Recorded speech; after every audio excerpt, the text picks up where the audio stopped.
All right, so week number 4. We are more than halfway through. How awesome is that? So, what we got this week is the aphorism, which is what fools call wasting time is most often the best investment. Try that one on for size. I don't really know what that means yet. I'm going to have to dig into it. So the learning activity 1 is cutting off and drawing out. This will be a majority of where some of the best work will come from, where you find that unique way of cutting them off and drawing them out so they don't feel exiled. So that's that real keen mix of truth and grace. So I always go with the grace part first of I think what you're trying to tell Susie is that you're here with her. And I don't know that she's getting that. And so I wonder if you could say what's going on and what you want her to get from you with that advice, with that fixing, with that scripture, with X, Y, or Z. So the tough part is when do you use that and when do you let the group do that type of stuff? So I think you'll get a lot out of chapter 8 with Jacobs for just some cues for how to do that. And then Townsend goes into learning activity number 2, where he talks about doing group rounds and dyads. He doesn't talk about it as much as I thought he would in the video.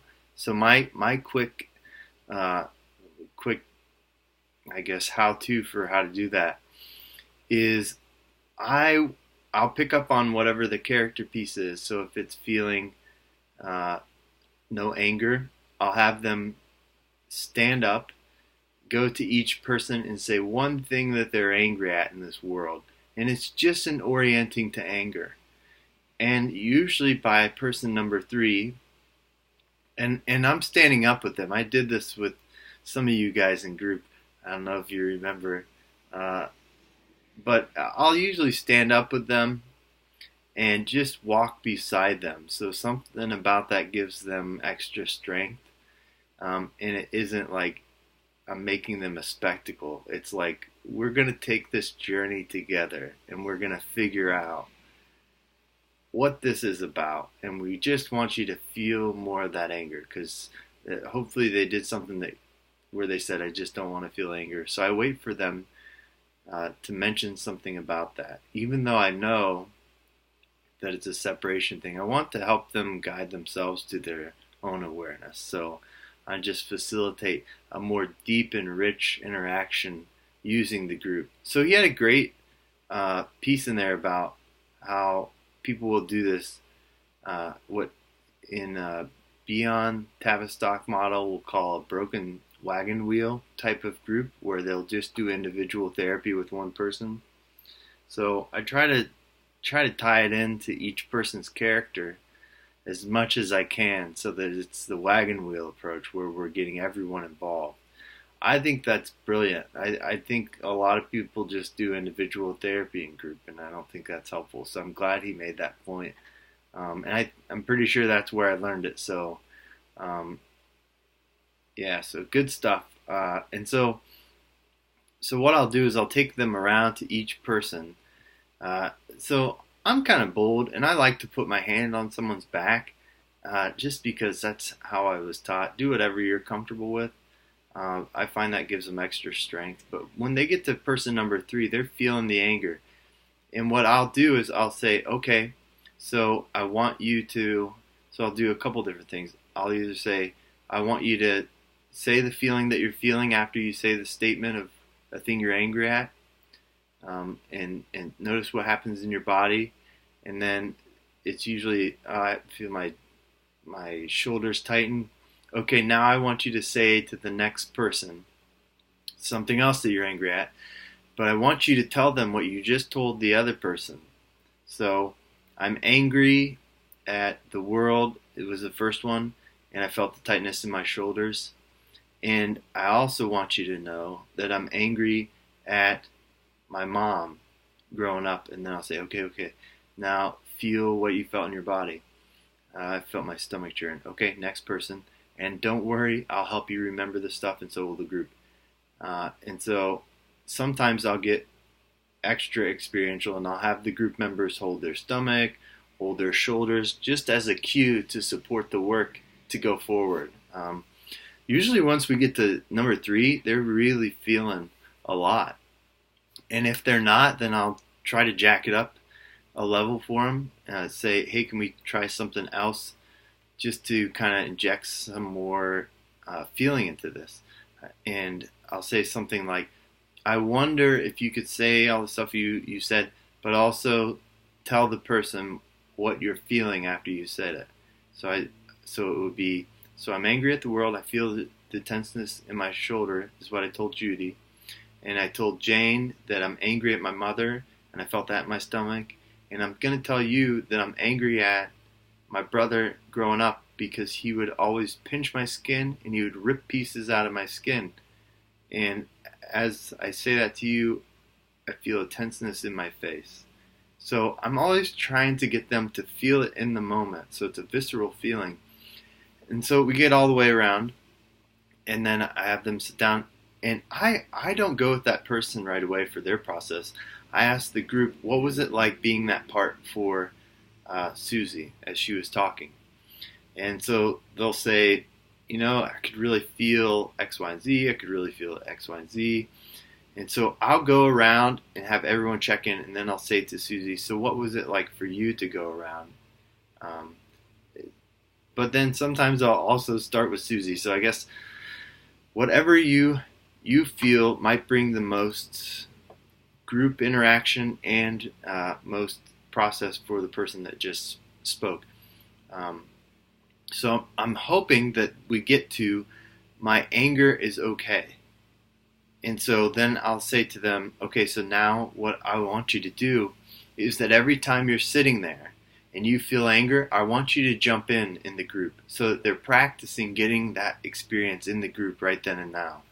And then we talk about what was it like for you to have anger right now as James was talking and you spoke up. So it really gets them to kick around that dynamic. So, and then I can't remember what dyads is, so I'm not going to go over that. All right, so that's my thing for rounds. And so learning activity 3 is I cannot wait. So I loved your first role plays, and this is probably the best job anyone could have is watching you guys. It was fantastic the first time, so I cannot wait. Like, I was so bummed last week that there wasn't a role play, but there is one this week, so I'm really excited to see you guys in action. So the role play this week is you're gonna practice cutting off and drawing out the group member. And so if you have any questions at all about how to do that, and you want to practice it beforehand, feel free to email me. I would love to do a video chat with you. Actually, with the whole group, if you want, we can do a Zoom video.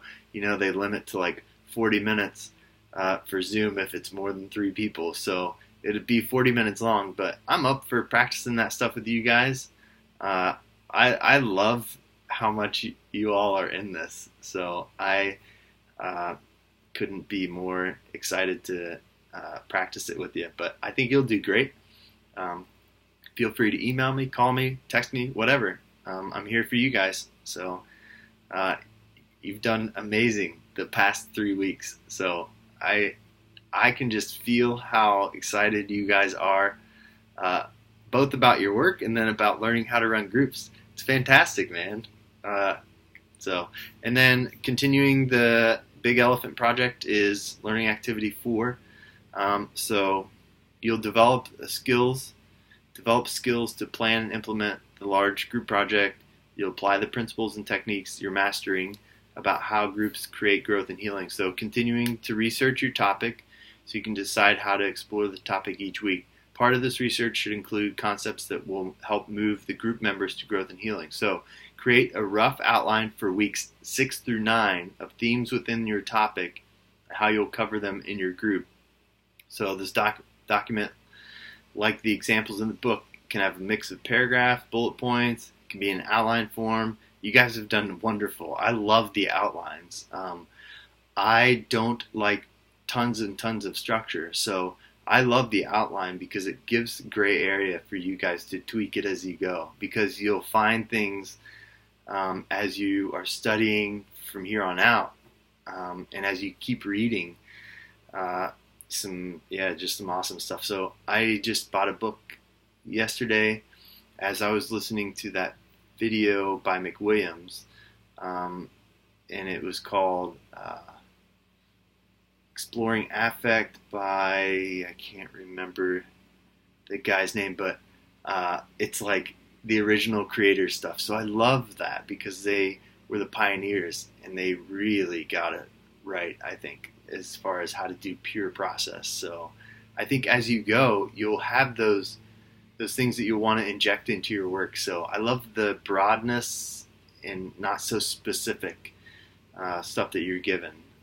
So you all are going way above and beyond what I expect. So I think that just speaks volumes to who you are and what you're wanting people to get out of this. So, all right, so that's week number 4. So I'm looking forward to seeing you guys. All right, later.